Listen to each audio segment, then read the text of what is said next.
Y quiero que veamos cómo el profeta Isaías lo expresa de una manera muy llamativa acerca de Jesucristo en Isaías 9:6. Dice así la palabra del Señor: porque un niño nos es nacido, un hijo nos es dado, y el dominio estará sobre su hombro. Se llamará su nombre admirable, consejero, Dios fuerte, Padre eterno, príncipe de paz. Voy a leer el versículo 7 también.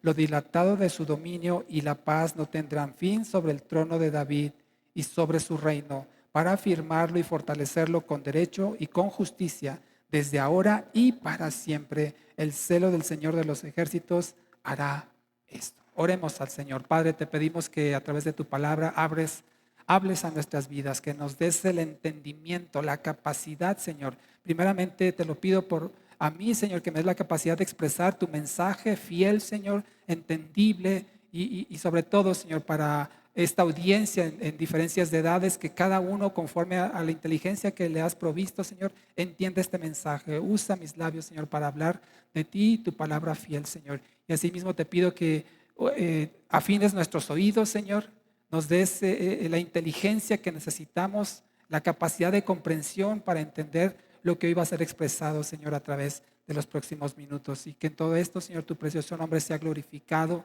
y nuestras vidas sean edificadas. Dándote gracias, Señor, porque un día tú decidiste enviar a tu Hijo Jesús y en esta temporada, Señor, nosotros celebramos su nacimiento, pero no solamente eso, sino también su vida, su obra, su muerte y su resurrección y el hecho de venir a salvarnos, por lo cual estaremos por siempre agradecidos contigo. Lo pedimos todo esto, amado, en el nombre de Jesús. Y toda la iglesia dice, amén.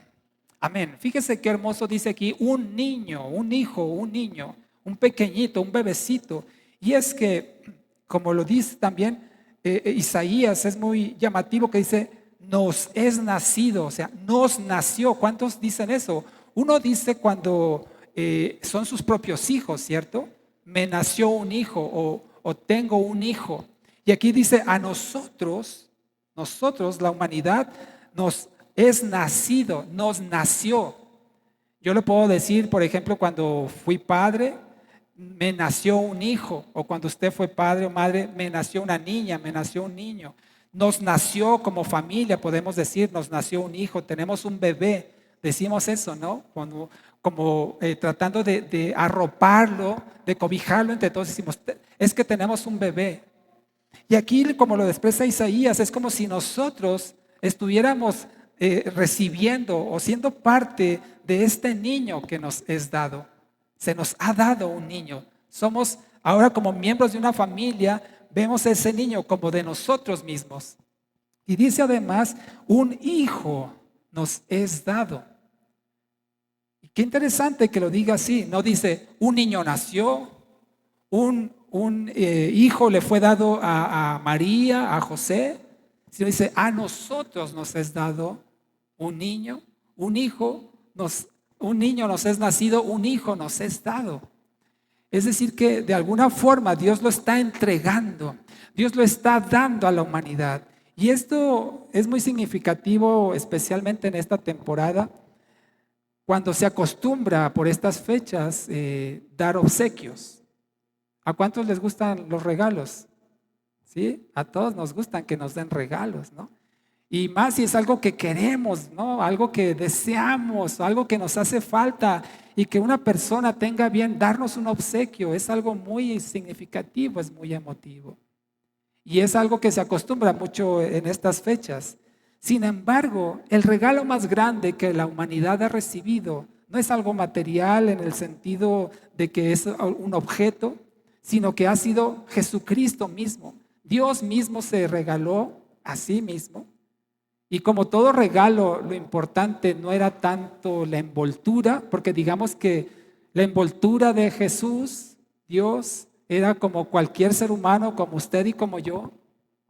Y seguramente muy parecidos a nosotros en nuestros rasgos latinos, ¿verdad? Tal vez en el color de piel, el cabello y ojos, tal vez era muy parecido entre nosotros.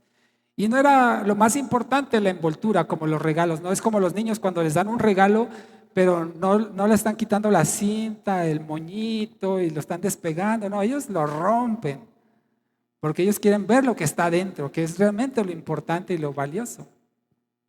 Así el cuerpo de Cristo fue despedazado en un sentido por nosotros.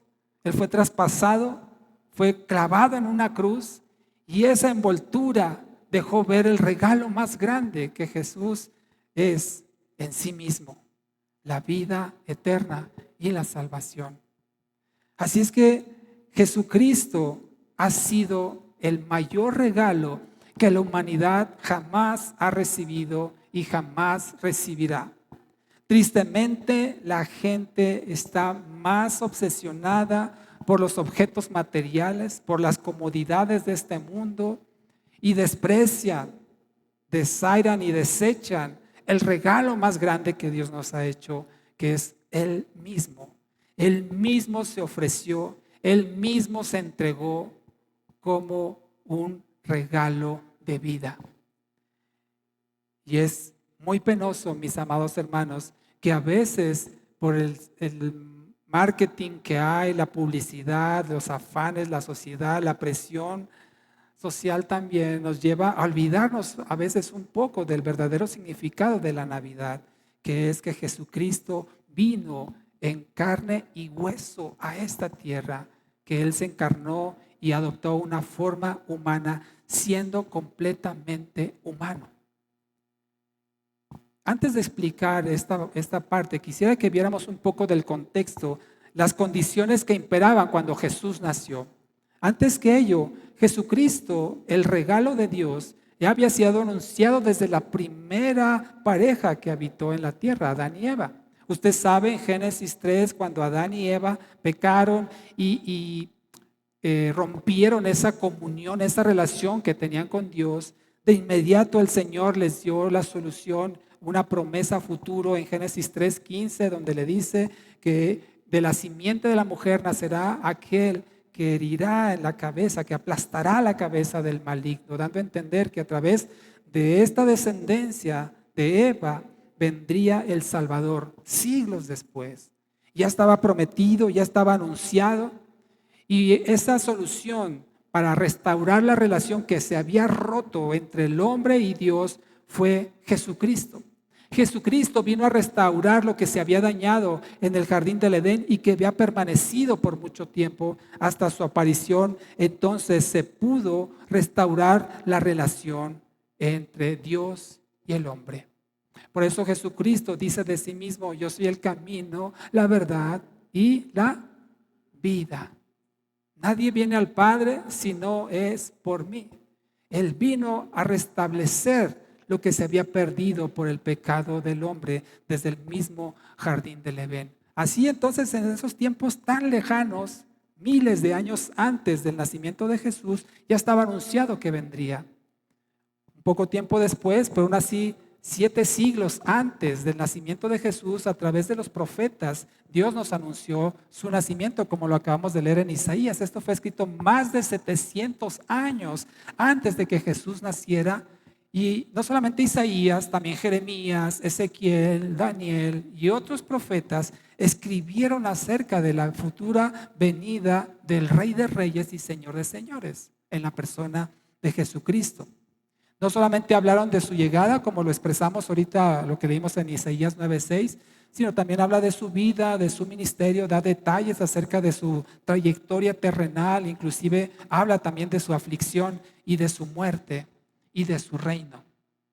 Así es que cuando Jesucristo nació, según algunos estudiosos, no se han puesto de acuerdo exactamente, pero dicen que se cumplieron alrededor de 300 profecías que encontramos en el Antiguo Testamento, como ya les dije, escritas siglos antes del nacimiento de Jesús. Ya estaba escrito, estaba determinado gran parte de la vida de Jesús. Y entonces cuando Él aparece, y su vida y ministerio, su muerte y su resurrección, más de 300 profecías se cumplieron de acuerdo a las Escrituras. Amado hermano, usted y yo, que estamos ya 2000 años después del acontecimiento del nacimiento de Jesús, nos parece una historia muy lejana y tal vez hasta en cierta forma podíamos inclusive llegar a dudar de la veracidad de esto. Pero imagínese usted que desde Adán y Eva y muchos pasajes del Antiguo Testamento, alrededor de 300 pasajes, 700 años inclusive de que ocurriera. Si hoy pensáramos en esto, estaríamos hablando del año 2700. Imagínense que hoy alguien dijera, en el año 2700 va a pasar esto. Usted a lo mejor lo tiraría de loco, porque ¿cómo es posible que ahorita estés diciendo algo que va a pasar dentro de 700 años? Eso es imposible de saber. Bueno, así, si vemos en esa perspectiva, si usted y yo nos pudiéramos trasladar en el tiempo y estar junto a Isaías, junto a Jeremías, Ezequiel, Daniel, los grandes profetas del Antiguo Testamento, y leyéramos lo que acaba de escribir Isaías y dice que esto que acabo de leer, que un niño nos es nacido, un hijo nos es dado, y esto suena muy fantasioso. Y pasaron 700 años para que eso se cumpliera. Ahora usted y yo, que lo vemos a la distancia en el pasado, no tenemos la misma perspectiva que tenían estas personas cuando lo escribieron y lo dijeron públicamente. Pero los judíos sí sabían de estos escritos y creían en ellos. Decían, sí, va a venir un Mesías, va a venir un Salvador, va a venir alguien que nos libere de todos estos problemas que tenemos. Ellos sí lo sabían, ellos sí confiaban en Dios y estaban esperando que llegara ese día. Pero no fue al día siguiente, no fue en un mes, no fue en un año cuando Isaías le escribió, más de 700. Toda la gente que escuchó tal vez a Isaías con esta profecía ya había muerto. Y sus hijos también, y los hijos de sus hijos, y de sus hijos y de sus hijos también seguramente ya habían muerto. Pero los judíos tenían las escrituras, de los escritos de los profetas, los libros de Moisés, y sabían lo que decían ellas y creían que iba a llegar. Ellos estaban plenamente confiados en ello. Así es que estaban aguardando ese día cuando iba a ocurrir que el Salvador, el Libertador, iba a aparecer e iba a restaurar la gloria que Israel tuvo en el reinado de David, que a lo largo de los siglos se había perdido, el pueblo se había corrompido, quedaban unos cuantos fieles a Dios, todos los demás hacían lo que querían, hacían y deshacían, estaban perdidos completamente, y un grupo pequeño de creyentes en Dios esperaba y esperaba que eso ocurriera. Por eso es sorprendente cómo hoy en día más o menos sucede algo similar. La gente espera, sí, que venga el Señor a arreglar todos sus problemas, a arreglar todas sus situaciones. Y ellos confían, muchos en su gran mayoría, que se van a ir al cielo, porque se consideran que no son malos o no muy malos como otros, y hacen cosas buenas y de vez en cuando hacen alguna obra de caridad y están en una condición similar a los israelitas de aquel tiempo, pero a su propia conveniencia. Porque sí quieren un Salvador. ¿Quién no quiere un Salvador? ¿Quién no quiere alguien que arregle los problemas? ¿Quién no quiere alguien que venga y ponga paz en esos conflictos que hay allá en Europa Oriental? ¿Quién no quiere también que establezca la paz en el Medio Oriente? ¿Quién no quiere que alguien venga y acabe con todos los problemas que hay en este mundo, en esta sociedad, de problemas de inseguridad, de delincuencia, de violencia? Claro que todo el mundo quiere eso, menos los delincuentes tal vez, pero la mayoría de la sociedad dice, sí, ya que venga alguien que arregle este problema que hay aquí. Y así estaban los judíos esperando a alguien que llegue y arregle todos estos problemas que tenemos como nación.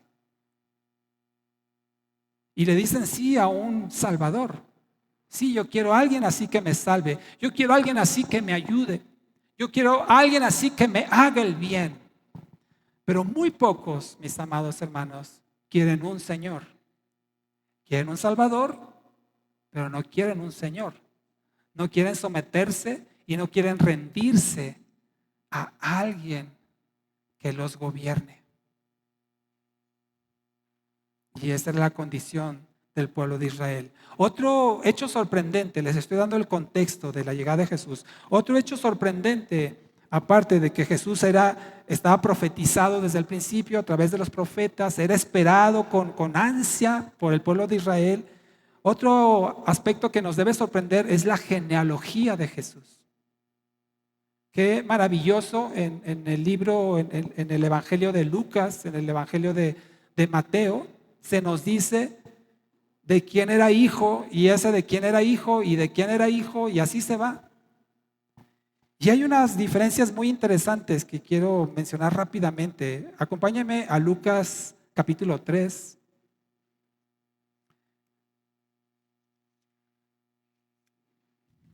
Marcos y Juan no describen la genealogía de Jesús, solo lo hacen Lucas y Mateo. Y aquí en Lucas 3, a partir del versículo 23, vea todo lo que dice ahí. Jesús tenía como 30 años. Lucas 3, 23. Él era, según se creía, hijo de José. Y José era hijo de Elí, hijo de Matat, hijo de Leví, hijo de Melquí, hijo de Janá, hijo de José, hijo de Matatías, y así se lleva todo. ¿Hasta dónde termina esta genealogía? ¿Sí? Lo encontramos hasta el versículo 38. Fíjese qué interesante que menciona la Biblia quién fue hijo de quién, y ese de quién, y ese de quién, por 40 y tantas generaciones, me parece. 42 generaciones, si no me equivoco. Y en el 38 dice, hijo de Enós, hijo de Set, hijo de Adán, hijo de Dios. Se fue hasta el principio. Hoy en día creo que usted y yo no sabríamos esto, hasta dónde llegamos, ¿no? ¿Alguien se acuerda de su abuelito? ¿Sí? Sí, levante su mano. ¿Quién se acuerda de su abuelito? Sí, ¿se acuerda cómo se llamaba y todo, más o menos? ¿De su bisabuelito? Mire qué hermosa. ¿De su tatarabuelito? Y de su, creo que sigue tatara, o chosno, no sé cómo le dicen. Y a lo mejor hay algún registro familiar por ahí, pero en algún punto de la historia se va a perder el rastro y sabrá Dios. Dios sí sabe de dónde venimos, por supuesto. Pero aquí qué interesante que Jesús sí estaba registrada su genealogía. Esto es el papá, el hijo, el hijo, el hijo, el hijo, hasta llegar hasta el origen, y fue en este caso hasta Adán. ¿Por qué Lucas presenta la genealogía de Jesús hasta Adán? Porque le voy a compartir algo al margen de esta enseñanza.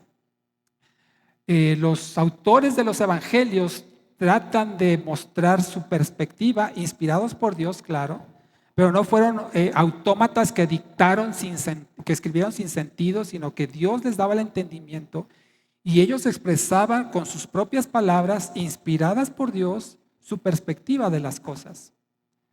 Lucas era médico, no sé si lo sabía, pero era un doctor, un médico. Entonces su enfoque es muy, digamos, científico. Y podemos entender que Lucas nos da la genealogía de Jesús hasta Adán, porque el enfoque principal del Evangelio de Lucas, inspirado por Dios, es mostrar a Jesús como hombre. El enfoque principal del Evangelio de Lucas es mostrar a Jesús como hombre.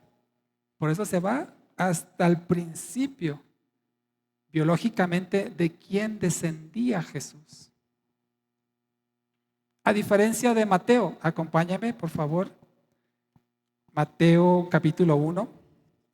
Ya le dije que Marcos y Juan no hablan de su genealogía. Lucas ya lo vimos. Y Mateo también lo hace desde el primer versículo. En Mateo 1:1 empieza a hablar de la genealogía de Jesús. Y dice, qué interesante cómo lo dice, libro de la genealogía de Jesucristo, hijo de David, hijo de Abraham. Jesús no era hijo, digámoslo así, en primer grado de David, ¿cierto? Era hijo de María y por adopción de José. Ya vimos en Lucas la trayectoria de la genealogía de José. Tampoco era hijo de primer grado de Abraham. Estaba mucho más lejos. Y empieza en el versículo 2 a hablar de la genealogía de Jesús a partir de Abraham. No empieza con Adán como lo hizo Lucas. Habla de Abraham, de Isaac, de Jacob. Y fíjese cómo entre todos los hijos que tuvieron estos, Dios escogió a uno en específico. ¿Cuántos hijos tuvo Jacob? Sí, hombres, ¿verdad? Tuvo 12 varones. Y entre todos esos, porque también hubo mujeres, entre todos esos escogió a Isaac, perdón, a Judá. Y entre los hijos que tuvo Judá, escogió a Tamar, perdón, a Fares. Y luego de Fares, de los hijos que tuvo, escogió a Esrón. Y fue Dios eligiendo esa genealogía de Jesús a través de los muchos siglos de historia. Pero qué interesante que Mateo se va al pasado hasta Abraham. Y de hecho lo menciona el primer versículo, hijo de David. Es como si me dijera a mí, hijo de tu abuelito y hijo de tu abuelito también.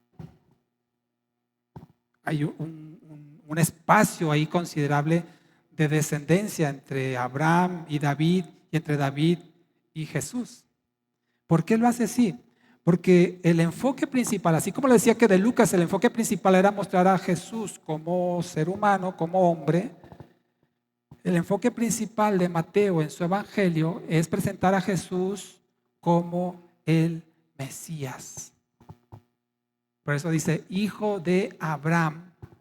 Abraham, el padre de la fe, digamos así, el precursor de la nación de Israel, a quien todos los israelitas reconocían, respetaban y confiaban en él como un ejemplo de fe. Y luego dice, hijo de David, sin mencionar todo lo que está en medio. David, el rey más reconocido por los israelitas, que reinó en el tiempo de esplendor de la nación de Israel. Y por eso muchos le decían, hijo de David, porque le estaban reconociendo no solamente como el Mesías, anunciado el Salvador, sino como rey. Jesús era descendiente directo de David, del rey David. Y al ser un descendiente directo de David, por derecho legítimo, le correspondía a él también ser rey. Y fue el primogénito, porque solo el primogénito de una familia descendientes de reyes podía ser rey, los demás no. Por eso Jesús fue el primogénito de María y de José. No podía ser ni el segundo ni el tercero, porque entonces ya no tendría derecho legal a ser rey. Pero por ser descendiente directo de David, ser primogénito, le correspondía entonces ocupar el trono de el rey David. Entonces, Mateo lo presenta como Mesías, como rey. A diferencia de Lucas, que lo presenta como hombre. Y por no dejarle la duda, bueno, ¿qué pasó con Marcos y Juan? Aunque no presentan su genealogía, también tienen sus enfoques personales inspirados por Dios en cuanto a la persona de Jesús. Y veamos cómo inicia entonces en el Evangelio de Juan, solamente para cerrar este paréntesis. ¿Qué es lo primero que dice Juan acerca de Jesús?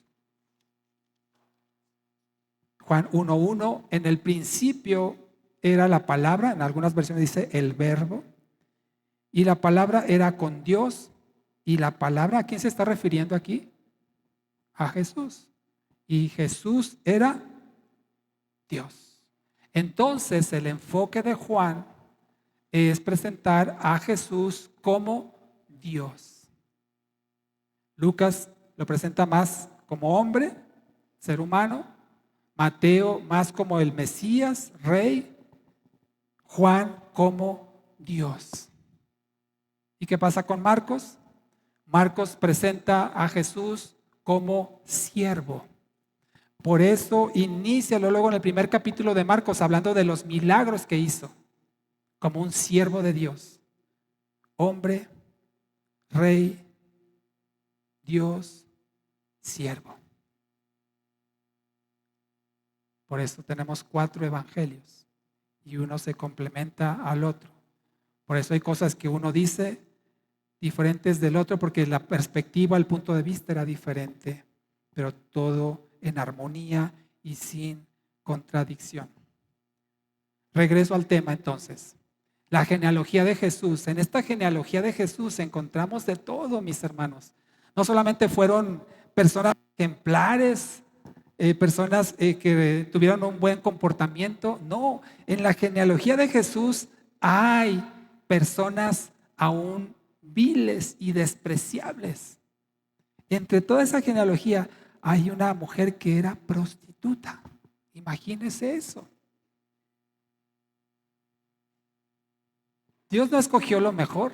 David también tuvo lo suyo.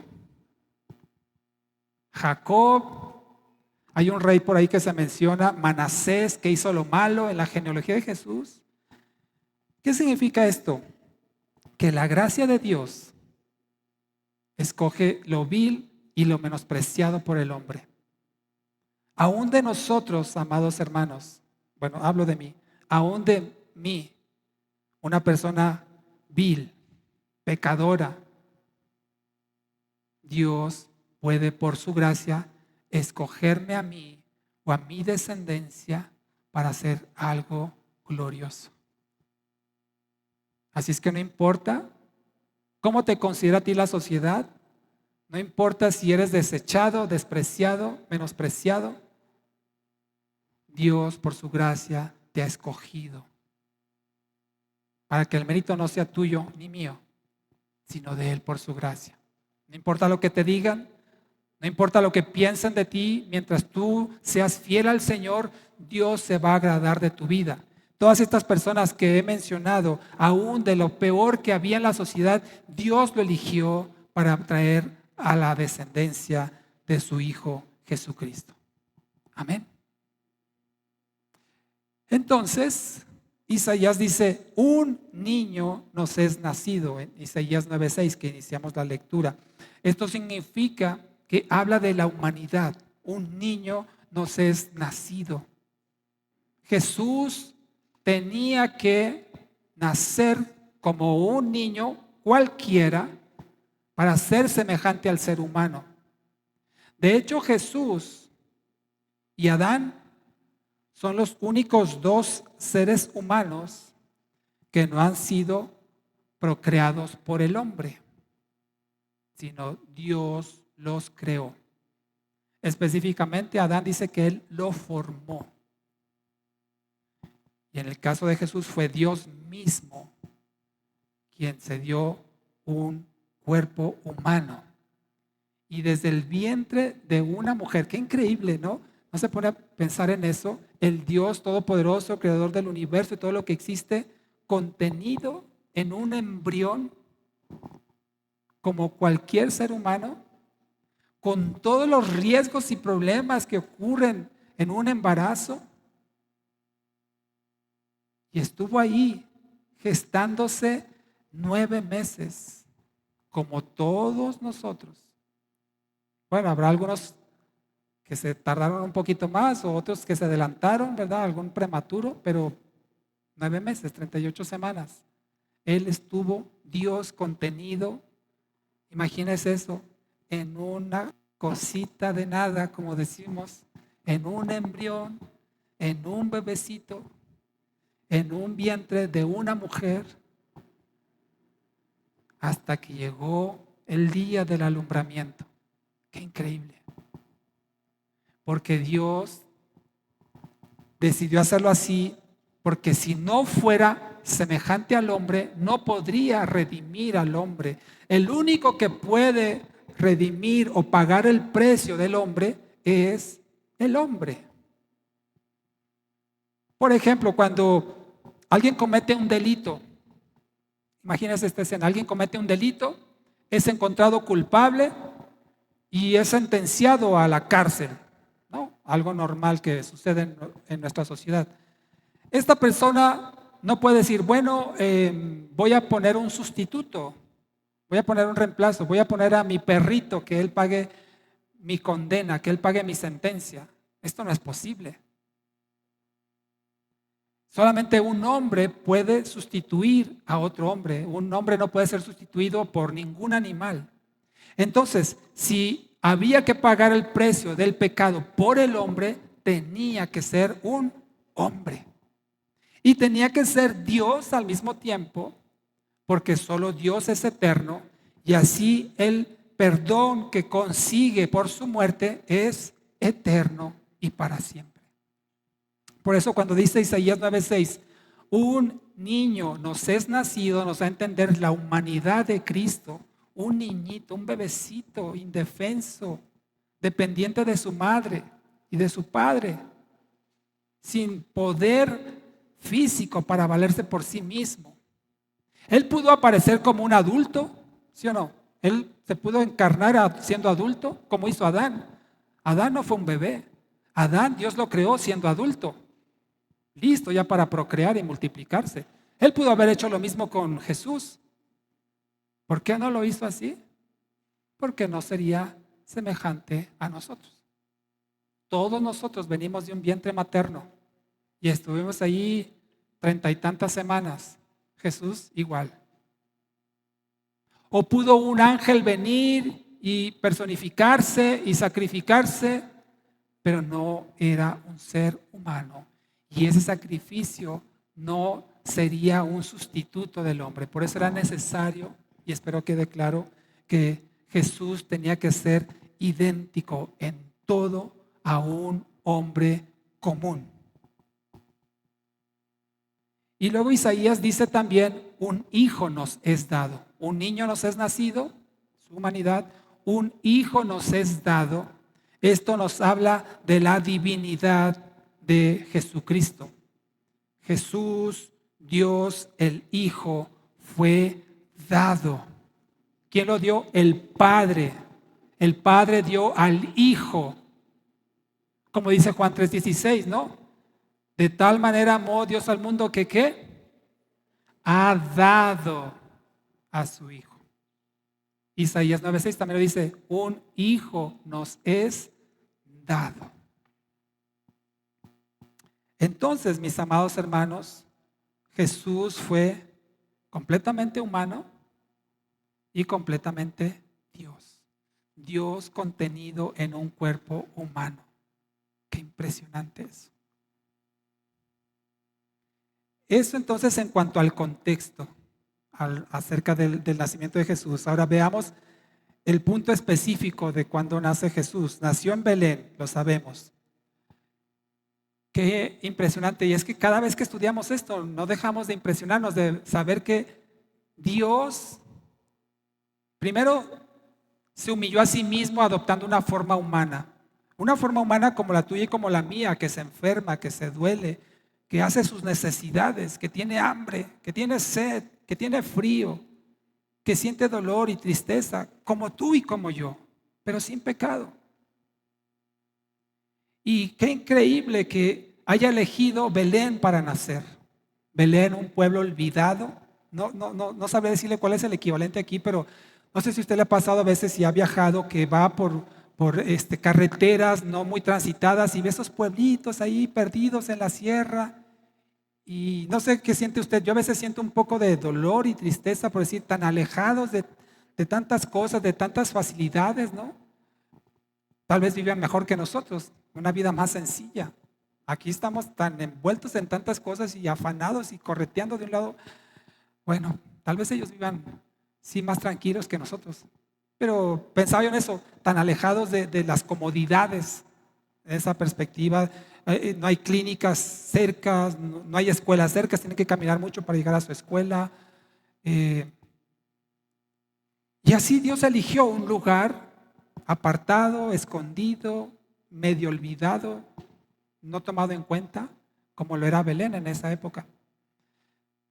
Dios no eligió Jerusalén, que era lo que todos esperaban. El rey ha nacido, el rey vendrá, el Señor de los ejércitos que pondrá fin a todos estos problemas en la tierra, que traerá libertad, que traerá paz, restablecerá el reinado que tenía Israel en el tiempo del rey David. Pudo haber nacido en Jerusalén, en una familia acomodada. Jerusalén, la capital de la religión judía, y no escogió Jerusalén. Pudo haber nacido en Roma, la capital del imperio dominante en ese tiempo. Este es el imperio más grande que ha existido en toda la historia, imperio terrenal, por supuesto, y no eligió Roma tampoco. Pudo haber elegido tal vez Grecia, en Atenas, que era la capital de la filosofía, la ciencia y los artes, y no eligió. Escogió un pueblito, inclusive despreciado, ni siquiera era considerado como pueblo. Y no solamente escogió un pueblo insignificante a los ojos del hombre, escogió un lugar impensable para un parto, un establo rodeado de animales, de suciedad, cuya cama natal fue un pesebre donde se le da el alimento a los animales. No solamente eso, escogió también una mujer pobre, María, una mujer sencilla, humilde. ¿Se da cuenta entonces cómo Dios elige aún lo más desconsiderado por el hombre para hacer su obra? Hoy no vendría a la Ciudad de México o a las grandes capitales, si fuera el caso.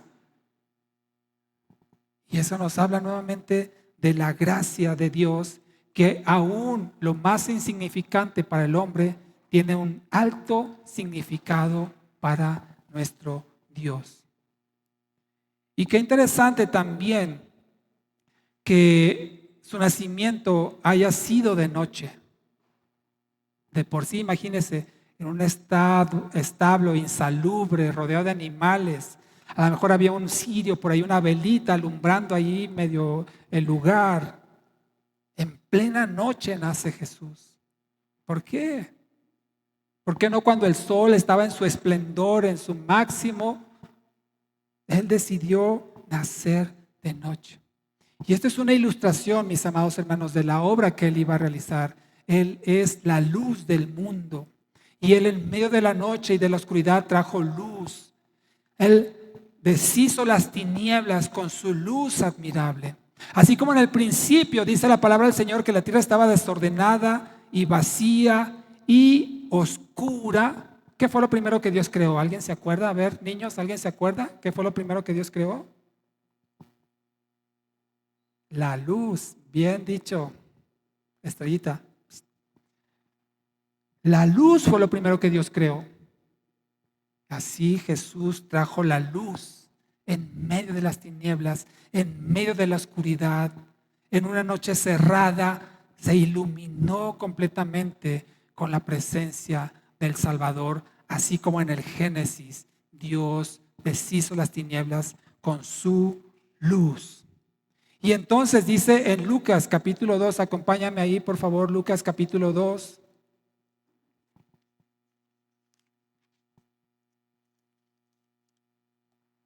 Versículos 13 y 14.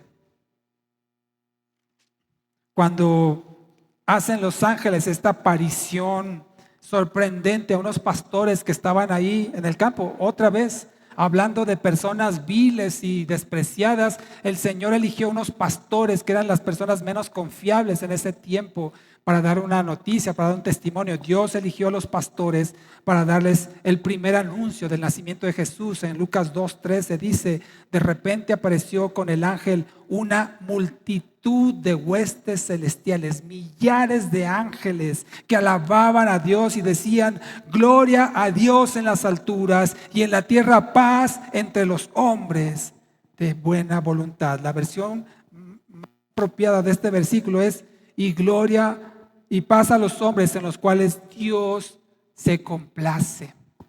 Paz a los hombres en los cuales Dios tiene contentamiento, porque la buena voluntad no es del hombre, sino de Dios.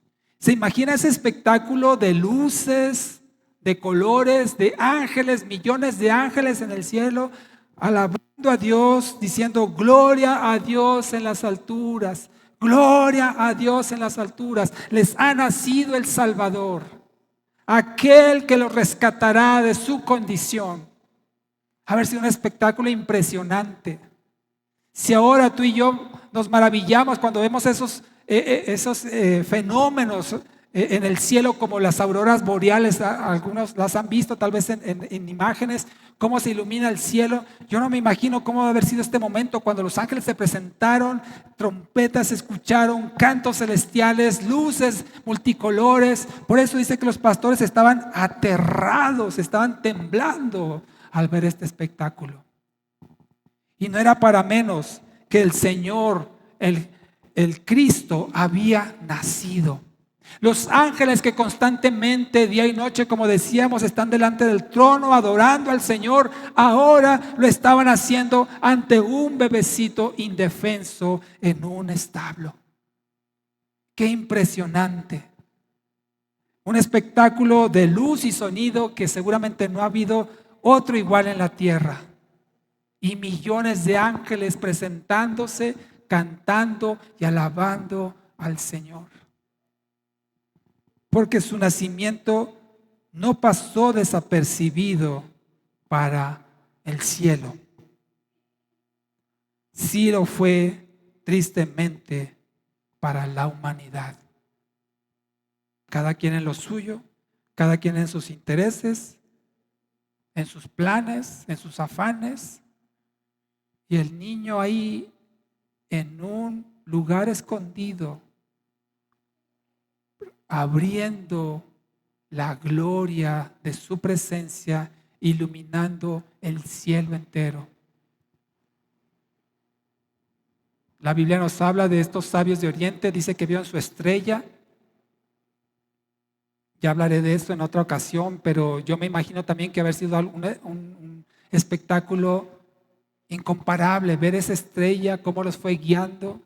Y podemos pensar tal vez que era la gloria de Dios que estaba presentándose, manifestándose, y los guió por el camino hasta llegar justamente a donde encontraron al niño ya en casa con sus padres. Y el mundo en lo suyo. Preocupados, afanados, perdidos, y eso no ha cambiado. Hoy en día sigue siendo más o menos lo mismo. Preocupados en este momento de la cena de Navidad, de qué voy a regalar o qué me van a regalar, a quién sí le voy a comprar regalo, a quién no, y qué voy a hacer con los que reciben aguinaldo, qué voy a hacer con el aguinaldo, y dónde me voy a ir de vacaciones, y qué vamos a hacer. Y el niño olvidado ahí en un lugar escondido. Por eso dice la palabra del Señor en Juan 1:11, Él vino a lo suyo, en singular, Él vino a hacer lo suyo, Él vino a cumplir la misión por la cual vino, pero los suyos no le recibieron. Tan no le recibieron que tuvo que ir a un establo a nacer. Ni siquiera eso le pudieron dar al Señor en su primera aparición terrenal. Y repito, hoy en día la situación es más o menos similar. ¿Qué pasó entonces con el pueblo de Israel que les esperaba, que estaba deseoso de que se manifestara el Salvador? ¿Y cuándo va a llegar? Y las profecías dicen y aguardaban ese día. Por eso María sabía cuando le fue anunciado que a través de su vientre nacería el Salvador. A ella sí le sorprendió que la hayan elegido como persona, pero ella conocía las Escrituras y sabía que eso iba a pasar.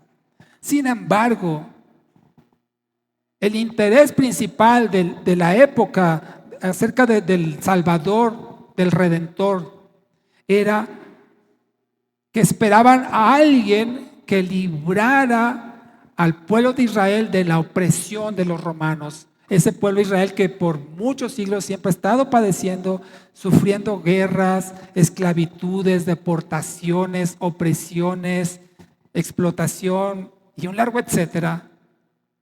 Esperaban entonces que llegara alguien que los liberara de esos problemas terrenales. En ese momento los romanos. Pero si nos vamos a la historia, los asirios, los babilonios, los egipcios, todos los pueblos alrededor, bueno, los grandes pueblos alrededor, siempre estuvieron en conflicto con Israel, siempre estuvieron con problemas. Algunos los dominaron por siglos. Pero digo, ya basta. Cuando venga el Salvador, cuando venga el Redentor, esto se va a acabar. Y esa era su expectativa. Sin embargo, su punto de vista era completamente terrenal. Y se olvidaron que el reino de Dios es primeramente espiritual. Un día llegará en el cual será pleno. Pero en esa primera llegada, cuando Jesús dice, el reino de los cielos se ha acercado, arrepiéntanse, decía Juan el Bautista. Se refería a un reino espiritual. Y los judíos esperaban un reino físico. Por eso cuando vieron que era el hijo de un carpintero, era el hijo de un don nadie, un pobre que andaba por las calles predicando, que no era, digamos, de la sociedad reconocida, ni era un guerrero, ni era un militar, ni era un político. Dijeron, no, este no es, es un impostor. Y aún viendo los milagros, aún viendo las señales y las maravillas, dijeron, no, este no es. Dice, este es hijo de Satanás, este tiene a Belcebú. Y hoy en día la gente está en la misma condición. ¿Quieren un Salvador? Sí, claro, ya lo dije, quieren un Salvador de sus problemas, alguien que les arregle la vida, que los saque de la pobreza, que los saque de la opresión, de la inseguridad, de tantas cosas que sufre la gente hoy en día. Eso es lo que están buscando. Pero no quieren un Señor al cual rendirse. Y eso pasó en su nacimiento, en su vida, y aún hoy en día sigue la misma condición. No entendió la gente en su tiempo, como no le entiende ahora, que el mayor problema del hombre no es lo que hay alrededor. Su problema no es horizontal, digámoslo así. Su problema es interno y es vertical con Dios. Jesús vino a traer paz, no entre nosotros, porque Él mismo dijo que traigo espada, ¿no? No vengo a hacer paz, sino a hacer la guerra, a traer disensión, a traer separación. Pero paz, como dice Romanos 5, justificados pues por la fe, tenemos paz para con Dios. Ese era el propósito por el cual Jesús vino, para que tuviéramos paz vertical con Dios, lo cual va a producir paz interior, aunque eso pueda causar problemas en mi exterior. Y los israelitas querían lo de afuera. Según ellos estaban bien con Dios, ellos no necesitaban que Dios los salvara porque ellos se consideraban salvos. Ellos creían que los gentiles, los no judíos, esos sí estaban condenados. Y ellos se consideraban a sí mismos salvos. Querían que le arreglara sus problemas con Roma en ese tiempo. Y repito, así está la gente hoy en día. Así es que, mis amados hermanos, termino. No veamos esta ocasión o no nos quedemos solamente con un bebé tierno en un pesebre, porque ese bebé creció, ese bebé se desarrolló, se hizo adulto y sabemos por las escrituras la vida que llevó, una vida ejemplar, y cumplió su misión. Por eso dijo, a lo suyo, a su asunto, a su misión, a su cometido vino. Aunque no lo recibieron, él vino a hacer lo suyo y lo cumplió. Él pagó el precio de nuestra salvación. No solamente vino a darnos un buen ejemplo, no lo veamos solo como un buen ejemplo. Él vino a rescatarnos, a dar su vida por nosotros. Y aunque en esta época se acostumbra a representarlo como un bebé, y no voy a entrar en discusión si fue en este tiempo, si fue en abril, en septiembre, pero en esta época se acostumbra a verlo como un bebé. Pensemos la misión que ese bebé, que posteriormente se hizo adulto, vino a hacer y la hizo. Rescatarte a ti, rescatarme a mí y rescatar a muchos, que tristemente su enfoque está equivocado y no se quieren someter al Rey de Reyes y Señor de Señores, que algún día regresará, ya no como bebé indefenso, sino como un fuerte guerrero, como dice Apocalipsis, con una espada a establecer su justicia y su reino en su plenitud eterna. Así es que, amados hermanos, aprovechemos este tiempo para hablar del verdadero significado de la Navidad y que sea entendido que el mayor regalo que las personas puedan recibir es la salvación en Cristo.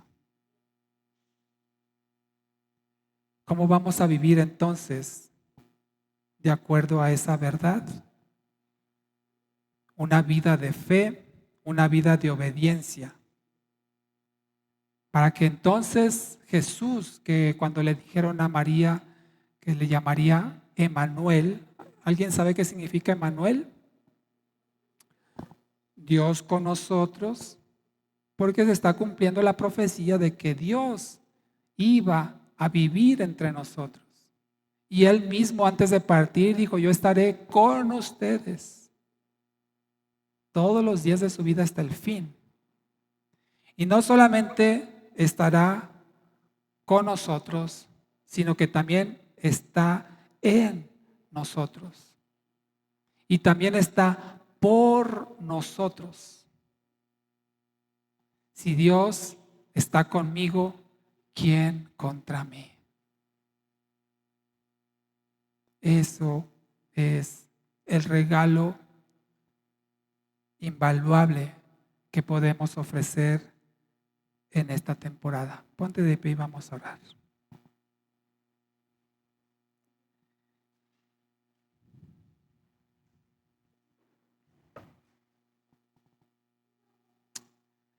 Amado Dios, te damos gracias, Señor, por haber enviado a tu Hijo como regalo de vida. Nosotros los que estamos en Cristo le hemos recibido y tú dices en tu palabra que todos los que le recibieron, todos los que le reconocen, nos has dado el derecho, la autoridad y el poder de ser hechos y llamados hijos tuyos. Y te damos gracias, Señor, porque a través de Cristo nos has dado vida eterna.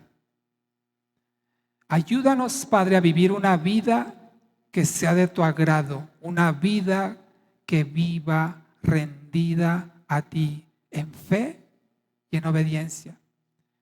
Esa es la mejor manera en la cual podemos agradecerte, Señor, que nos hayas obsequiado a Jesús y con Él la vida eterna.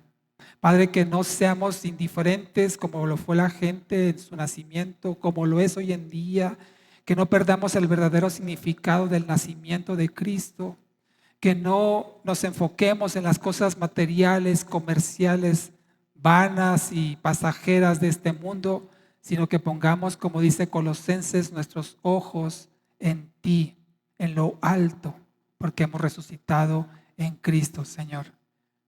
Y por eso te pedimos también que nos ayudes a compartir de este regalo con toda la gente a nuestro alrededor y no dejemos de hablar del verdadero significado de la Navidad, que es que Jesucristo vino a rescatarnos. Gracias te damos, Señor, por esto que pedimos. En el nombre de Jesús. Amén. Amén. Que Dios les bendiga, mis amados.